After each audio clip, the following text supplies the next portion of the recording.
Olá, seja muito bem-vindo, muito bem-vinda. Neste Alesp Cidadania, vamos falar sobre uma palestra que o ILP, o Instituto do Legislativo, promoveu para debater as dificuldades em pesquisas voltadas para as condições raras e ultra-raras no espectro do autismo e as neurodivergências. Também vamos conhecer a luta e as dificuldades que as famílias atípicas enfrentam. O transtorno do espectro autista, o TEA, é um transtorno do neurodesenvolvimento caracterizado por dificuldades na comunicação e interação social e pela presença de padrões de comportamentos restritos e repetitivos. Desde os primeiros relatos de Kenner em 1943, já se notava uma ligação intrigante entre o transtorno do espectro autista, o TEA, como eu falei, e a epilepsia. Cerca de 30% das crianças com autismo experimentam crises epiléticas ou mudanças no eletroencefalograma, sem uma causa específica identificada.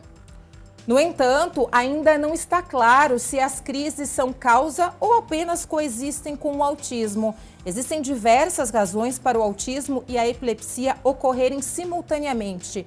E é importante entender também que tanto a convulsão é considerada uma comorbidade do autismo, quanto o autismo pode ser uma comorbidade presente em pessoas com crises convulsivas.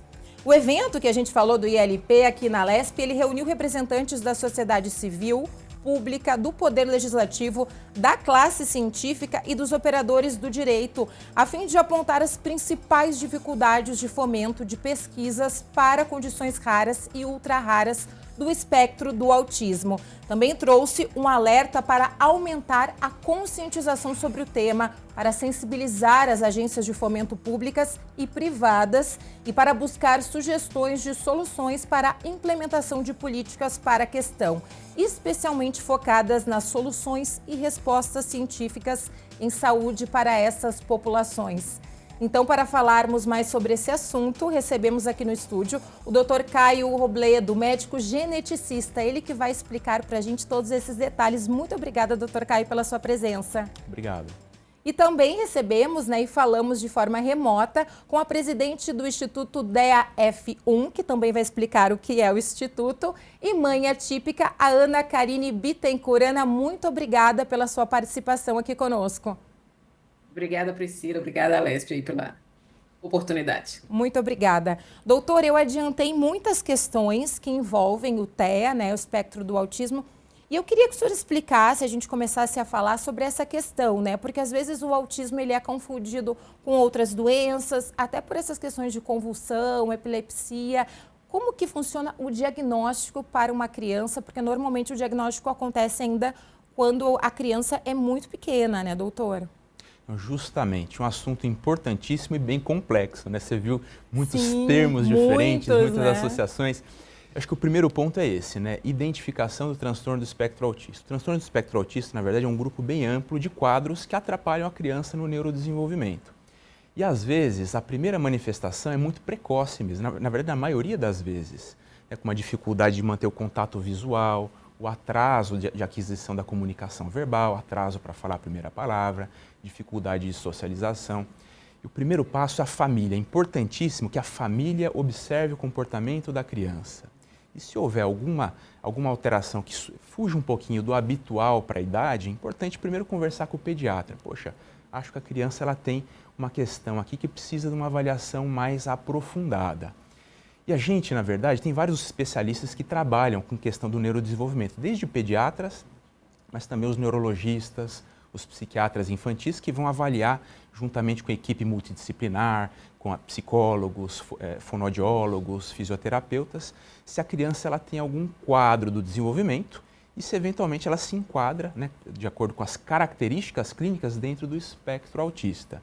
Isso é importante. A identificação do espectro autista, ela depende da avaliação clínica dos profissionais, tanto do pediatra, que às vezes trabalha com neurodesenvolvimento, psiquiatra infantil, neurologista, equipe multidisciplinar. E a gente sabe que os transtornos do espectro autista, eles têm uma forte base genética. E a gente consegue achar a origem genética hoje em 40% a 50% dos indivíduos.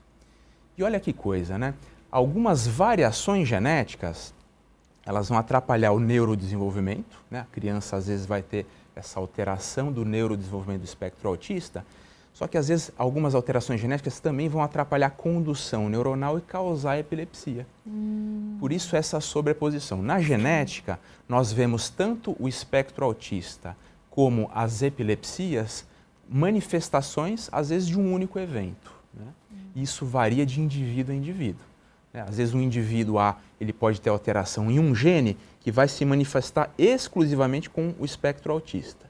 O outro indivíduo ele pode ter uma variação que vai às vezes causar mais um quadro epilético e um terceiro pode ter uma alteração que se manifesta com as duas comorbidades, né? Ana, e quando a gente fala o nome do Instituto, a gente já remete para o gene, né? Queria que você falasse um pouquinho para a gente do papel do Instituto, como que você se inseriu, como é que é esse trabalho? O DEAF1, né? Que é a curiosidade, é um gene mesmo, é um gene presente no cromossomo 11. E assim, é interessante porque o nome ele ficou cada vez mais verdadeiro, porque quando as pessoas recebem o diagnóstico genético, né, um diagnóstico de que tem uma mutação no gene DF1, a primeira coisa que as pessoas costumam fazer é ir no Google, né? Então, assim, pelo Google elas nos acham e a gente consegue acolher e transmitir um pouco, tanto da nossa experiência quanto das informações científicas que nós temos hoje, né, de acesso. É, o Instituto, ele é focado em quem tem o gene, a mutação no gene DF1, mas hoje a gente está expandindo o nosso acolhimento, a nossa rede de trabalho, né, a nossa rede de relacionamento na sociedade civil para todos os autismos sindrômicos, todos os autismos que têm um marcador genético envolvido, como o Dr. Caio falou muito bem, né, e você perguntou no início, o diagnóstico, ele é um diagnóstico clínico, né, e ele começa lá com 2 anos, né, assim, meu filho foi diagnosticado com 2 anos, às vezes começa um pouco antes, às vezes começa um pouco depois, né, meu filho foi diagnosticado com 2 anos. Mas a gente não chegou a conversar com um geneticista. Então, o nosso diagnóstico foi de transtorno do espectro do autismo aos 2 anos de idade. E assim a gente foi com o diagnóstico até os 8 anos de idade, quando ele teve a primeira crise convulsiva. E aí sim, quando ele teve a primeira crise convulsiva e as medicações não funcionaram para interromper essas crises, porque até hoje ele tem, e hoje ele está com 16 anos, a gente foi encaminhado a um geneticista para um aprofundamento do diagnóstico, né? Então, assim, a grande questão é se esse aprofundamento deveria ter sido antes ou depois. Hoje em dia, né, o Dr. Caio falou na palestra que você bem mencionou aí, que você tem uma indicação de que você está dentro do espectro autista, de você procurar os seus marcadores genéticos, porque isso pode abrir várias possibilidades para você, né? Hoje em dia você tem laboratórios que fazem esse mapeamento mais profundo, porque o mapeamento básico todos faziam, e meu filho fez e não apareceu nada, né? Então, quando a gente vai para um diagnóstico um pouco mais aprofundado, aí sim podem aparecer hoje várias condições diferentes, raras e ultra raras, que a gente sabe que está vinculado ao espectro do autismo. E isso pode trazer tratamentos, encaminhamentos diferentes para cada família. Então, por isso é tão importante, né? Só que ainda temos poucas respostas. Então, assim, o Instituto foi fundado com esse objetivo de procurar as respostas na ciência, que a gente já tinha passado por muita coisa dentro do espectro autismo, a gente já tinha passado por muito tipo de tratamento, de encaminhamento, de terapia, né, de linha pedagógica, de linha terapêutica, e muitas coisas não estavam funcionando, não estavam dando o resultado esperado. Então, hoje a gente sabe das comorbidades, as comorbidades são sérias, no nosso caso, né, muitas delas são sérias, muita apraxia da fala grave, muita epilepsia. Então, assim, a gente quer uma resposta um pouco mais concreta em saúde e a gente financia por isso. Não, a gente, eu estou falando hoje, nós somos mais famílias, né? No início era eu e a Tati aí do interior de São Paulo, que é quem conhecia primeiramente o Dr. Caio aí, por isso o nosso relacionamento institucional também, né? E hoje somos mais famílias e a gente quer financiar e a gente quer promover pesquisas aprofundadas. Aprofundadas para essas comorbidades, porque os autistas, os nossos autistas, precisam e têm necessidades de saúde muito específicas, né? Quem vive uma epilepsia refratária, quem vive um autismo severo ou um autismo de suporte nível 3 com muitas comorbidades associadas, sabe o quão urgente é essa necessidade de resposta em saúde, resposta medicamentosa, resposta de terapia-alvo, resposta de uma pesquisa avançada em saúde. Doutor, e exatamente isso que a Ana fala, essa importância da gente trazer esse tema para a sociedade, para os parlamentares. A gente sabe que aqui na Assembleia tem muitos dos nossos parlamentares, tanto os deputados quanto as deputadas, engajados nessa questão do espectro autista, mas a gente mostrar para a sociedade que realmente precisam de respostas o mais rápido possível, como a Ana destacou, né? Com certeza, né? Bom, a prerrogativa para isso, primeiro, né, a Ana demonstra muito, é essa garra que os familiares têm, né? Isso a gente observa, muitos familiares que lutam, né? E a Ana é um exemplo disso, a associação do DEAF1 é um exemplo, né? E a segunda questão que a Ana também ponderou, eu queria refletir bastante em relação ao diagnóstico, né? O diagnóstico genético é que ele abre as portas para, primeiro, entender a questão, entender o mecanismo molecular, como é que isso, né, como é que esse processo acarretou na ocorrência de um quadro do desenvolvimento e, eventualmente, outras comorbidades. E quando a gente entende o mecanismo molecular, a primeira coisa, a gente consegue ver, será que existe alguma terapia específica, né? Ou será que a gente pode desenvolver alguma terapia específica que vai justamente contrabalançar esse efeito danoso da variação genética? Então, para o DEAF1, a gente ainda está nessa fase de estudo. E a Ana ponderou bem acho que esse impulso da sociedade, né, esse suporte da sociedade, criar realmente o senso de importância, é o primeiro passo para a gente aprofundar as pesquisas. Doutor, e desculpa lhe interromper, mas uma questão importante e que a gente já mostrou até aqui em outros programas da Alesp, como que a gente diferencia, e aí eu acredito que a importância do mapeamento genético, porque às vezes existem famílias com irmãos de idades muito próximas, mas um dos irmãos com o TEA e o outro irmão com absolutamente nada. Uhum. Justamente, como eu comentei, teste genético hoje consegue identificar a origem em mais ou menos 50% dos casos. Mas desses casos que têm variação genética identificável, a maior parte não herdou a variação genética dos pais. E sim, a grande maior parte foi uma mutação nova na formação do indivíduo, geralmente na formação do óvulo ou do espermatozoide. A gente chama isso de evento mutacional de novo. Né? Essa é uma dúvida muito comum, Priscila, Sim. entre as famílias, sabe?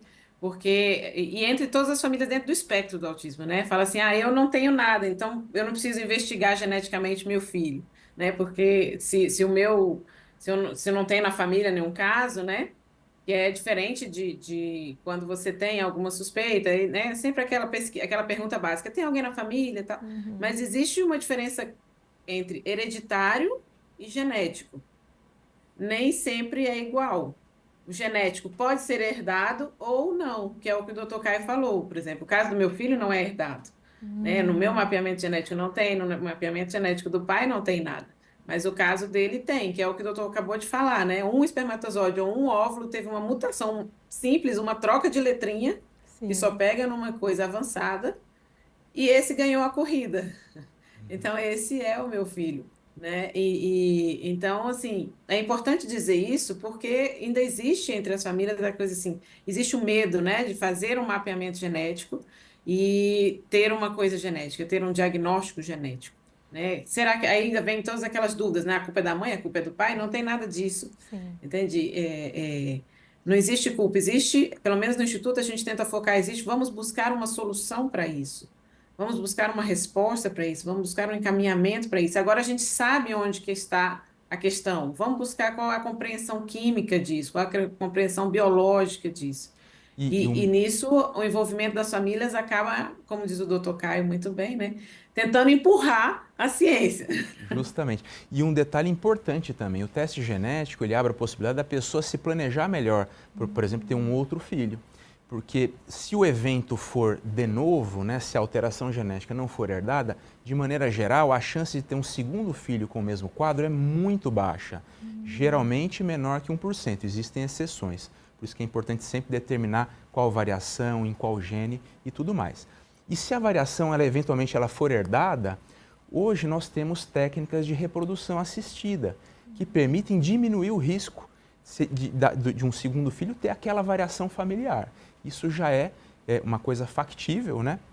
Geralmente em serviços particulares, ainda serviços públicos a gente tem essa carência de reprodução assistida, principalmente para nossas doenças raras de origem genética. Isso também é uma outra batalha que a gente tem que encampar, né?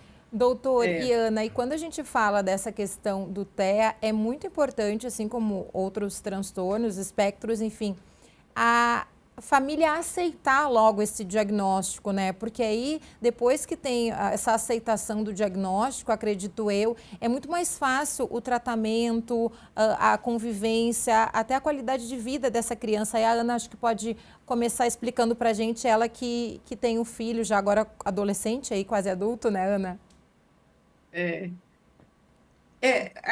eu acho que é o focar em como conviver, né? O focar em como superar, o focar em como se trabalhar, né? Porque como família é preciso se enxergar que você precisa de um espaço, de um tempo, né? E assim, eu vou não discordar totalmente, mas eu vou dizer um pouco assim, dar um contraponto no que o doutor Caio fala, no sentido assim, de que quando a gente está do lado de cá, o nosso foco é naquela criança que já tem a mutação. Então, assim, a descoberta genética, digamos assim, por exemplo, se eu tivesse descoberta genética, eu não teria evitado em nada os meus filhos, né? Assim, porque ele é de novo, então, assim, eu não teria como saber. E isso é maravilhoso, porque, assim, o que o meu filho já proporcionou por ele existir por aqui, digamos assim, e o que ele continua proporcionando é muito bacana.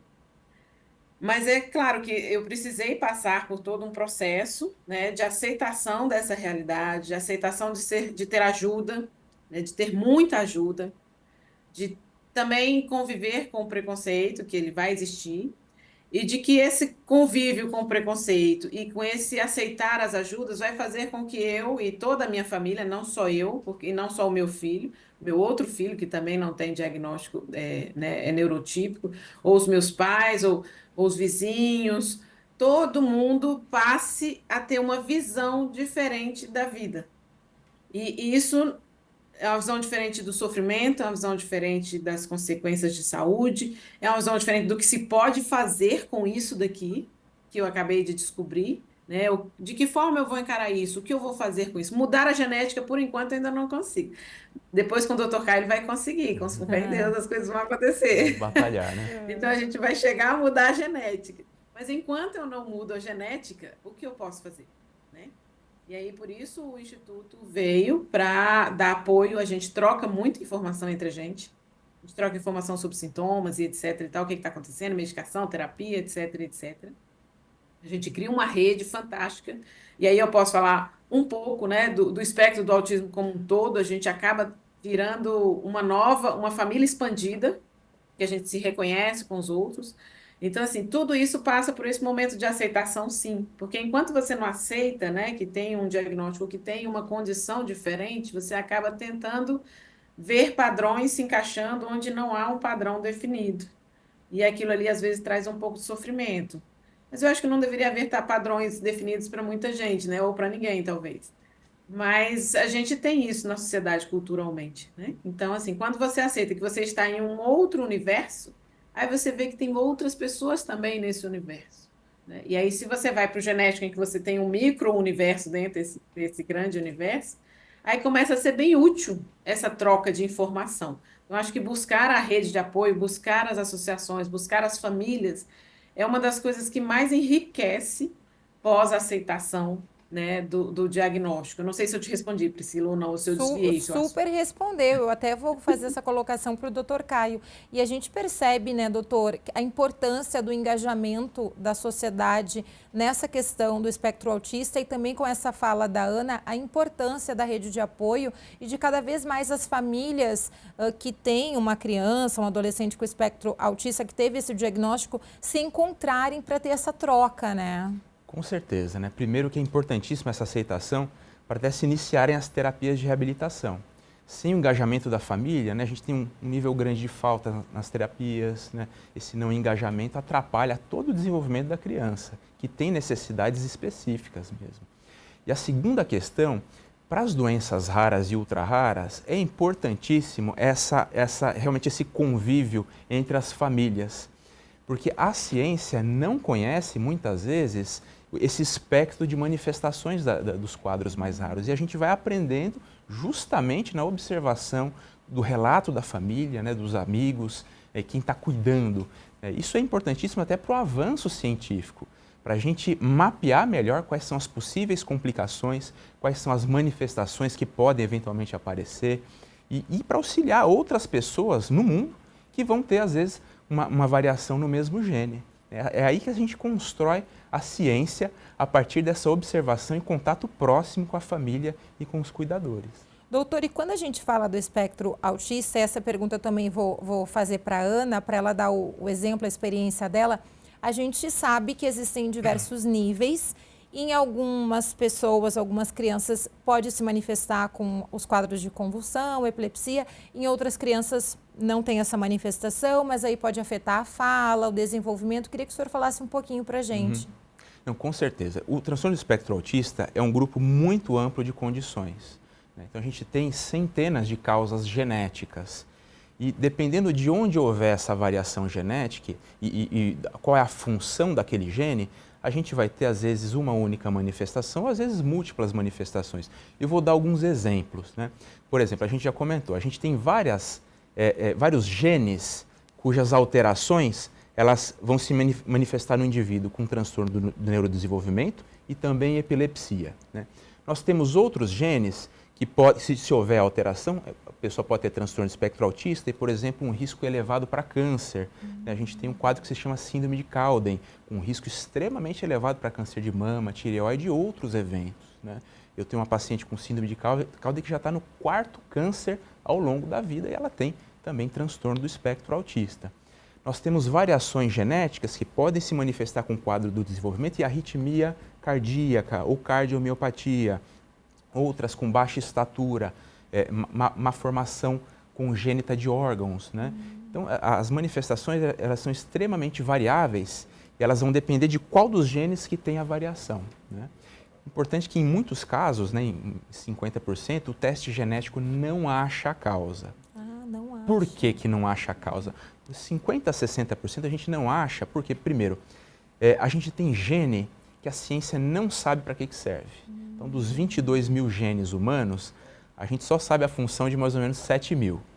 E segundo, e aí é um fenômeno molecular que a gente não consegue estudar muito bem, principalmente para os quadros de transtorno do espectro autista isolado, a gente tem uma interação complexa entre várias pequenas variações genéticas, né? A gente chama isso de quadro oligogênico. Então, essas múltiplas variações é que vão determinar o espectro autista. A gente não tem tecnologia adequada ainda para estudar isso na rotina clínica, mas a gente já tem algumas pesquisas para análises mais complexas. Por isso que é importante, né, doutor, o investimento nas pesquisas, na tecnologia, para tentar beneficiar, principalmente vocês médicos, o quanto antes, né, para trazer essas respostas. A gente só consegue, primeiro, ver se existe tratamento, ou segundo, desenvolver tratamento quando a gente sabe o mecanismo molecular.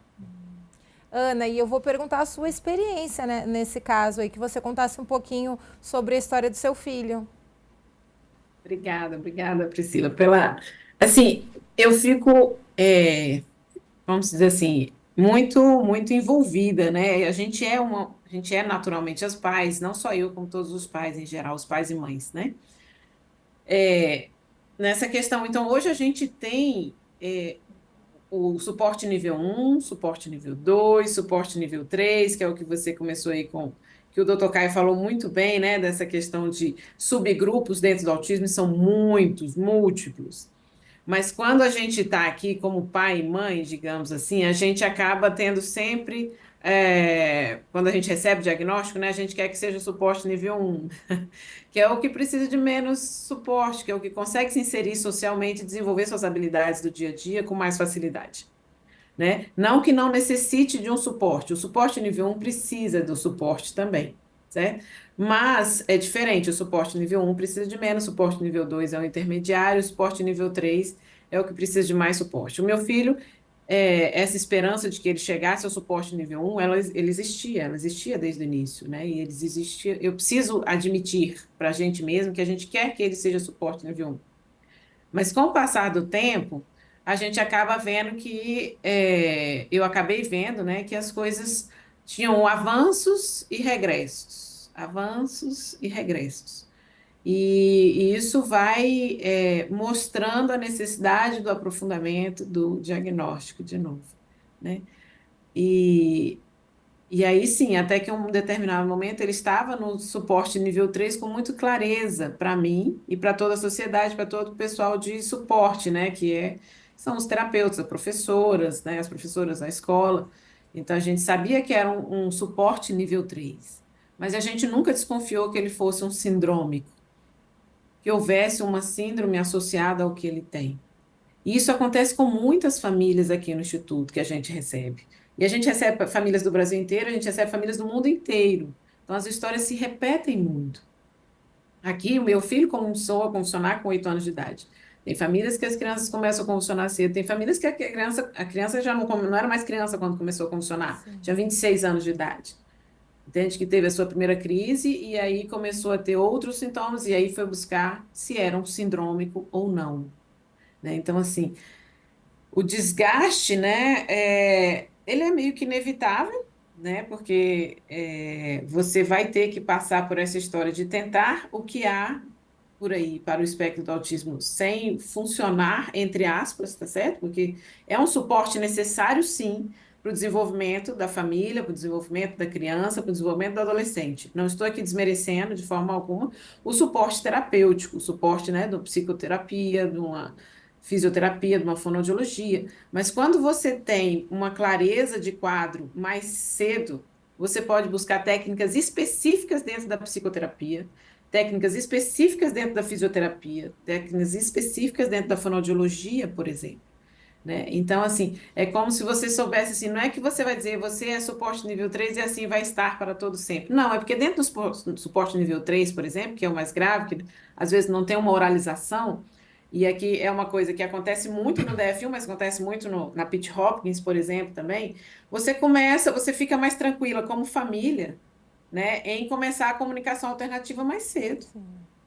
E aí sim, talvez a sua criança ou seu filho ou sua filha possa migrar do 3 para o 2 e ter menos suporte quando ele dominar a comunicação alternativa, né? Ele não vai precisar que uma pessoa descubra qual é a dor que ele está tendo naquele momento de desespero, por vários milhões de testes num pronto-socorro. Talvez ele consiga apontar, né?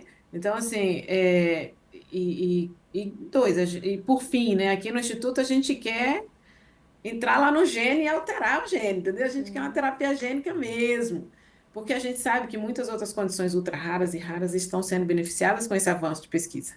Então, se a gente puder chegar lá, a gente quer chegar lá, né? Mas enquanto a gente não chega lá, digamos assim, se a gente souber mais cedo quais são as alternativas que a gente dispõe, né, entre o leve, que é o termo, não é a terminologia mais correta hoje em dia, e o severo, que também não é uma terminologia correta, mas se a gente souber das possibilidades, todas as possibilidades que são mais aplicáveis para a nossa realidade, é melhor. Eu comecei a terapia, a comunicação alternativa com meu filho tem pouco tempo, né? Então, assim, hoje eu acredito muito que ela vai me ajudar, sim, porque hoje ele já responde algumas questões com sim e não. E isso são questões assim, como é que funciona? São questões para eu saber se ele está com dor de cabeça ou não, se ele precisa ser medicado ou não. Não é uma questão aprofundada ainda, mas eu espero que chegue lá. Não sei se eu te respondi de novo, ou se eu divaguei. Não, respondeu sim, deu um super exemplo aí para outras famílias que nos acompanham pela TV e pela internet poderem entender um pouco, né? E principalmente essa questão de procurar um médico especialista ou médico da família para o quanto antes ter esse diagnóstico. Infelizmente, nosso tempo acabou, mas eu queria muito agradecer, Ana, a sua presença. Obrigada por compartilhar conosco essa história, suas experiências e todo esse aprofundamento que você tem no assunto. Muito obrigada. Eu que agradeço, querido. Estou à disposição, o Instituto também está à disposição para qualquer família dentro do espectro. Muito obrigada. Doutor Caio, muito obrigada. A gente sabe que é um longo caminho, mas a gente espera o quanto antes, né, ter essas respostas de pesquisas mais avançadas, tecnologia para facilitar o trabalho de vocês, especialistas, e também o nosso diagnóstico, enfim, da sociedade. Eu quero agradeço. Esse tipo de evento só tende a realmente auxiliar nesse desenvolvimento. E que venham mais e mais eventos. E obrigada a você que nos acompanha pela TV ou internet. O Alesp Cidadania de hoje fica por aqui. Obrigada e até a próxima.